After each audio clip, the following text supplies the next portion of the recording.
The social media team at the Masters just put on a masterclass in content marketing. Let's go ahead and break that down. And it's in! Oh, can you believe it? It starts with the no phone policy. At Augusta National, you are not going to be caught dead with your phone. And as a matter of fact, they've actually banned it during tournament play, which is really genius. So now any content that actually comes out of the Masters can only come from one place, themselves. But here's where things start to get pretty fucking crazy. Since April 1st, yes, literally 2 weeks ago, the Masters have posted over 150 pieces of content, quite possibly establishing one of the most effective content blitzes in history, racking up over 400 million views. That's absurd. So this intentional scarcity to abundance cycle drives unreal engagement, which actually brings me to my next point. Believe it or not, the Masters content team is anything but inclusive.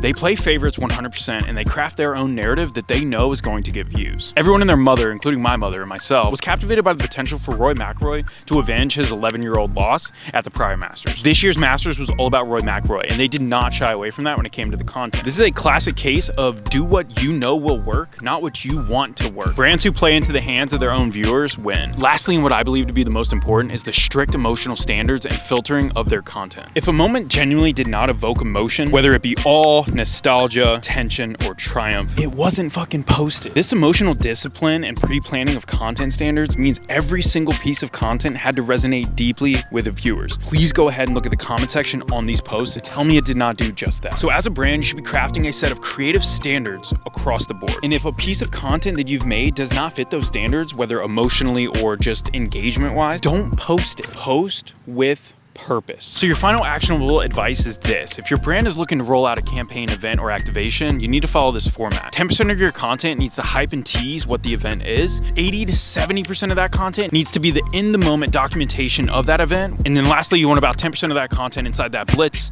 to be your recap content. Remember this: any of your content during this time needs to be rooted in emotion and crafting meaningful moments that can be shared and sent for a lifetime.